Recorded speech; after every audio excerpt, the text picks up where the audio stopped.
Hello everyone, and welcome back to another episode of Free Space News. I know it's been a couple weeks since I've uploaded, but starting about 2 weeks ago, a little bit less than 2 weeks ago, we had basically a week off in the middle of our term, and so most people take an opportunity to travel a little bit. So I went to Edinburgh with my course, and we had a really fun time there. Went to a bunch of pubs. My allegiance is to the pub. Did some museums and stuff. And then I went and met up with a couple of friends in Lisbon, Portugal. And absolutely loved it. Great people, amazing food, so much history there. And then when I got back from reading week, we immediately had midterms. And it was just kind of a busy week, a little bit tough for me to make a video. So I apologize for that, it's been a couple weeks, but here I am. And I'm here to talk to you about the Democratic primary for 2020. So as you may have noticed, there's been a lot of candidates throughout the last couple of months who have been announcing that they're going to run for president. And I've been holding off on making a video about it so we could wait until most people, if not all people, have been declared. And I'm making it now because I think most of the important candidates, except for one, have declared that they're running. And I also think that now is a good opportunity for me to make a video on, as of right now, who does it look like has the best chance to win? Who are really going to be the contenders in the primary? Now, obviously that can change because it's March of 2019, and the person who typically leads in the polls or, is the favorite in some other way in the spring of the previous year almost never ends up being the actual nominee. However, for the 2016 primary, this case would have been back in the spring of 2015, Hillary Clinton was the favorite, and then she did go on to win the nomination. However, you did see on the Republican side where they had 17 candidates, and nobody thought that Donald Trump would get the nomination until very close to the convention. But I do think now is a good time, since most candidates have declared, to start, covering this a bit more. I'm not going to go into their policy positions in depth because there's just too many candidates that have been announced. Once we've had a few that have dropped out and we get, into the debates and closer to the actual primaries and caucuses, I can do some deep dive videos on specific candidates, but I think that this video, maybe I'll just gloss over some of those a little bit and tell you who I think, based on what I've seen, has the best chance of actually doing well or possibly even winning the nomination. So with that, let's get right into it. So every 4 years when the primaries roll around, The Atlantic always puts out a really in-depth article where they go through every candidate that's running. They have a section on who is the candidate, are they running, why do they want to run, who wants them to run, can they win the nomination, and then just kind of what else we know about them.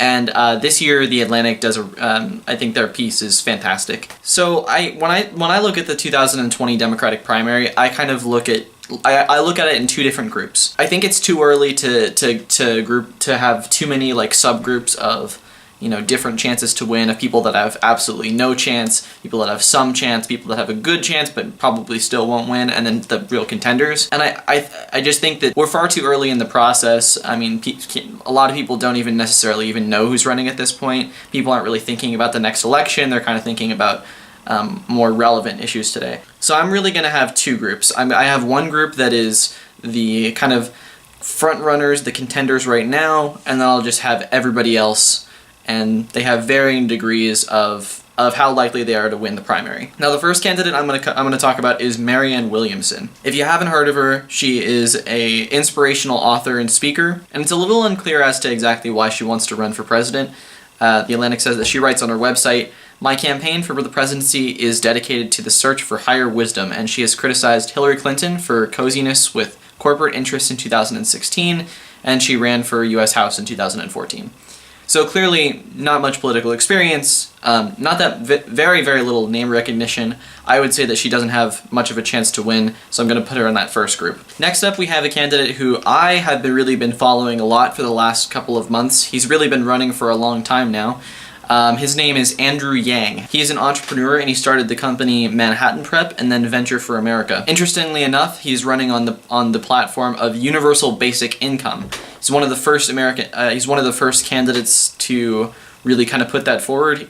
I believe he's also the first Asian American man to run for president of a major party. The more I listen to Andrew Yang on podcasts and various shows, the more interesting I find his ideas, and the idea of universal basic income is a very, very interesting idea, especially when you kind of put it in the context of we might need a universal basic income as all of our jobs get automated in the future. Automation is a really big problem that I don't really see that many candidates talking about, and he certainly is one of them. However, he's very low name recognition right now, so I'm also going to put him in the group, that doesn't really have a great chance right now. Next up, we have Washington Governor Jay Inslee, who, similarly to Andrew Yang, has a central issue that he's running on, and that for him is climate change. Name recognition for him is a big problem. Experience is not. Governor of Washington. Washington is a major state. However, I don't really know if he has a clear constituency other than environmental groups, which I don't think is big enough a portion of the electorate to actually, sustain a campaign on solely. So I would also say that his campaign is a bit of a long shot. The next candidate I want to talk about is Pete Buttigieg, who, if you haven't heard of him, he is actually the mayor of South Bend, Indiana. Now, the Atlantic article says he wants to run for the following reason. Buttigieg's sell is all about generation. He's a millennial and thinks that his cohort faces new and unusual pressures and dilemmas that he is singularly equipped to answer. Plus, it's a useful way to differentiate himself from the blue-haired bigwigs of the Blue Party. Now, Buttigieg, I think, is very refreshing for a lot of people because, again, he's very young, and he would also be the first openly gay president if he was elected. And from the very few policy ideas I've seen, I think most Americans would like what they see based on what the American people think on the policy issues. However, I think with the issue for him, it's mainly experience. He's extremely young, and his only elected position was being mayor of South Bend, Indiana, which is nowhere close to being being a major city in the U.S. So going from there to being president of the United States is a massive jump. So for that reason, I think he's going to have a really tough time in the primary. Next, there's John Delaney. He's a former 4-term congressman from Maryland. And funny enough, he's actually been running for president since I believe it is July 2017. He's also a former entrepreneur, and he's pitching himself as like a businessman, kind of a centrist candidate. Now, I think that's the main reason he's going to have trouble in the Democratic primary, is because the party clearly seems to be moving a little bit more to be a social democratic party. For example, last time around, Bernie Sanders started pushing, Medicare for all, free higher education, a carbon tax, etc. Things that a lot of other countries with strong social democratic majorities have. And since he got, 43% of the vote, the party is starting to bend towards his policies a little bit more. So I think that's going to be the main problem that centrists like John Delaney have. Similarly, the next person I want to talk about, John Hickenlooper, is going to have a similar problem. He is the former governor of Colorado, my home state, and he was very popular there. But he also markets himself as very, big business friendly and somebody that's very open towards working with Republicans. And while it may not necessarily be a bad thing to work with the other side, it's clearly not the way you should market yourself in this kind of a Democratic primary. And I think as a result, he's also going to have a very hard time, winning as a centrist. So Hickenlooper and Delaney are probably long shots as well. The next candidate I want to talk about is Tulsi Gabbard. Gabbard's also very young. At 37, she's represented Hawaii in the U.S. House since 2013, and she also previously served in Iraq. And Gabbard's central issue is really the issue of war and peace, which, as she describes it, as kind of a non-interventionist foreign policy. Now, that's a little mixed. I've seen clips of Tulsi Gabbard where she will, talk about the issue of war and peace and advocate very much for a non-interventionist foreign policy, but then she turns around and says that it's kind of okay for us to be doing drone strikes in 7 different countries, and has kind of defended those kinds of policies. So it's a little bit of a mixed bag on her very central issue, which is obviously a big problem. Other big problems for her include past anti-gay comments. She since has denounced those comments and has apologized for them, but the fact that they exist for somebody running for president in the Democratic Party will probably not sit well with voters, I would imagine. Now, she also has been a little bit, as people have described it, friendly with Bashar al-Assad. I wouldn't frame it that way. I don't think she's been friendly with Bashar al-Assad. She definitely met with him, and she would say that you have to meet with people and have diplomacy in order to, achieve peace. However, again, I'm not sure if that's something that would necessarily sit well with voters once they, understand that she sat down with a brutal dictator like Assad. So for those reasons, I would say that Tulsi Gabbard is probably a long shot as well. There's so many long shots, guys. The next three candidates I'm going to kind of group together because I think they're very similar and they're marketing themselves in very similar ways, and they're all senators. So the three senators are Amy Klobuchar, Cory Booker, and Kirsten Gillibrand. They've all announced, they're all officially declared. Now, they've all taken the approach of being kind of mainstream Democrats who try to appeal to a very big wing of the party.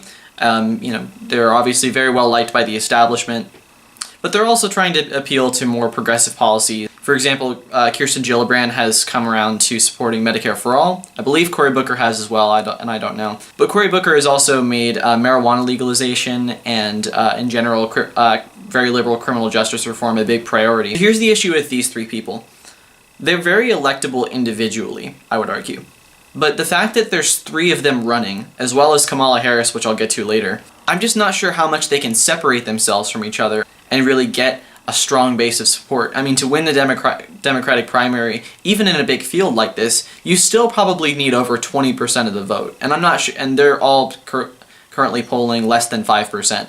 I'm just not sure that their ceiling is very high. Next, we have Julian Castro, who was the former mayor of San Antonio, and then he served as the Secretary of Housing and Urban Development under President Obama from 2014 to 2017. And he's gotten a lot of attention for years, even back in 2016 when they were just kind of speculating, oh, who might run in 2020, those kind of silly articles. His name always came up.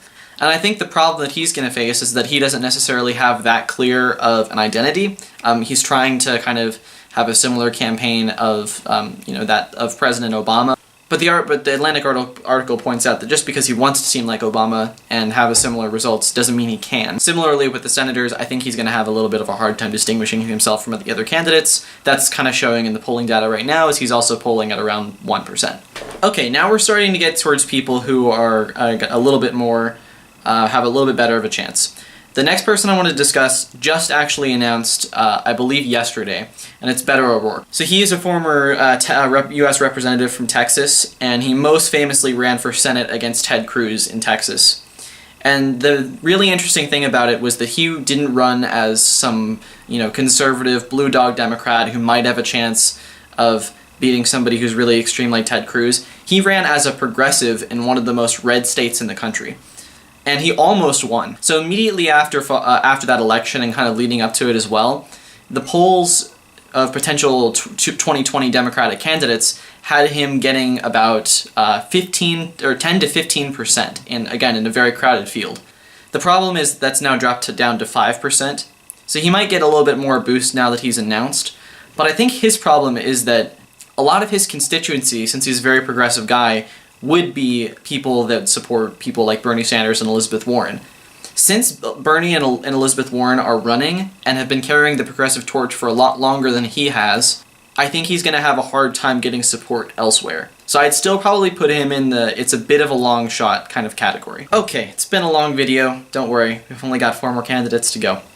So these 4 are the 4 that I really think are the contenders in 2020, and I would actually at this point be very surprised if the nominee of the Democratic Party is not one of these 4 people. So the first one is Kamala Harris. She's a senator from California. She was also a prosecutor before that. I made a video about her probably a month and a half ago. If you want, I can link that to this in the description and you can go check that out. But I basically talked about how she touts herself as a progressive on the issue of criminal justice, and that's actually a little bit misleading. Kamala Harris, similarly to the senators I discussed earlier, is trying to appeal to a very wide range of the Democratic Party as well. She's well liked by the establishment, and in fact, when the discussions first came up as to who's going to run in 2020, a lot of the people who backed Hillary Clinton and some of the other more establishment candidates in the past went right to Kamala Harris. But she's also kind of, adopted more progressive positions to try and grab some Bernie Sanders voters as well. She's come out in support of Medicare for All, marijuana legalization. She also, I think, is appealing to identity politics more than any other candidate in the race. And as much as I'm not sure I like that, I think there are a lot of voters that do like that and will get very excited about it as a result. I think she's currently polling at around 7% or something, and I think she definitely has a chance to build that up to a lot more and just kind of work her way to be the favorite in the Democratic Party, especially if Joe Biden doesn't run. Moving on to Elizabeth Warren. Now, Elizabeth Warren was one of the first people to formally declare that they are going to form an exploratory committee to run, and Elizabeth Warren is certainly somebody who excites the very progressive wing of the Democratic Party, and has for a long time. Before she even got elected to the Senate, she worked to pass the Consumer Financial Protection Bureau, which did end up getting passed to try and protect the customers of credit card companies and others. She also has other progressive ideas. She's been a supporter of Medicare for All for a while. She's proposed what she calls a wealth tax, which would be, I think, about a 2% tax on wealth over $50 million. And she is getting a substantial amount of support. I think the last poll I looked at had her at about 9% or something. Again, very crowded field. Like, these numbers might sound small, but this is a very crowded field we're talking about. I think her problem is kind of threefold. One, she's not very good at giving interviews. I think two, a lot of the people who would vote for her are also big fans of Bernie Sanders, and he is running. And three is her big, Native American scandal. So if you don't know, Elizabeth Warren filled out a form for the Texas, I believe it was the Texas bar exam, and for ethnicity she put Native American. If you can tell by looking at her, she's clearly not Native American. I think she has 1/8 heritage or something like that. And even if she were to win the primary, I think that'd be a bigger issue in the general election, because Donald Trump has repeatedly jokingly called her Pocahontas. I think that would be something, once the scandal was explained to voters, I think they would actually understand that it doesn't look good. And I think the optics of it are definitely going to work against her. Next, we have the person who I think is currently, of the declared candidates, the front runner, and that is Bernie Sanders. So the reason why I say that is for a few reasons. First of all, fundraising. Within the first 4 hours of Bernie Sanders' campaign, he raised more than Kamala Harris did in her entire first day. Another reason is polling. Most of the polls that I've seen lately, both in Iowa and nationally, have Bernie Sanders at around 20-25%. In a huge field, that is monumental. And name recognition. Unlike in 2016, Bernie doesn't have to spend months just trying to get the whole country to know who he is and explain the concept of social democracy to America.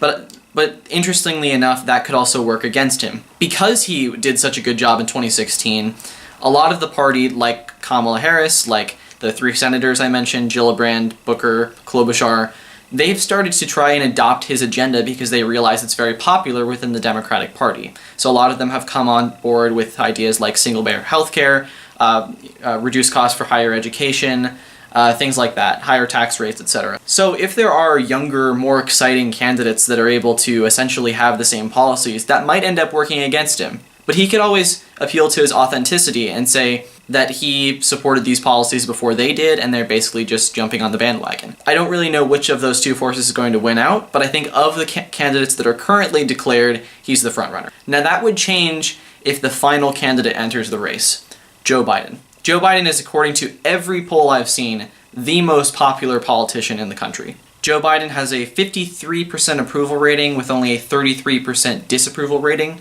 So you have a plus 20 margin there. In the same poll, they said that Bernie Sanders has a 44% approval rating and a 42% disapproval rating. So still still positive, but Biden clearly much more popular in that poll. And I've seen other polls that show similar results. And in addition to that, when you look at the polls of who is of the 2020 Democratic primary, Biden comes out ahead of Bernie Sanders in pretty much every single one. The most recent poll was a morning consult poll that was conducted between March 4th and March 10th. It has Biden at 31% with Bernie Sanders at 27%. So Biden has a +4 advantage, and I think in the RCP average, his advantage is 7%. That has changed since months ago. He's actually lost a little bit of support as people like Sanders and like Harris start declaring. They've actually gained a lot of support. And I think that Biden being in the lead now is by no means, set in stone. I think there are a lot of candidates who could overtake him. However, I think if he were to declare that he's running, he would immediately be the front runner. So that is the long, gigantic list of who is running for president in 2020 as of right now. I hope I didn't bore you guys too much. That was a lot to sit through. I very much appreciate if you did sit through this entire video. If you'd like to see more videos like this and more interesting videos in the future, please subscribe to my channel down below.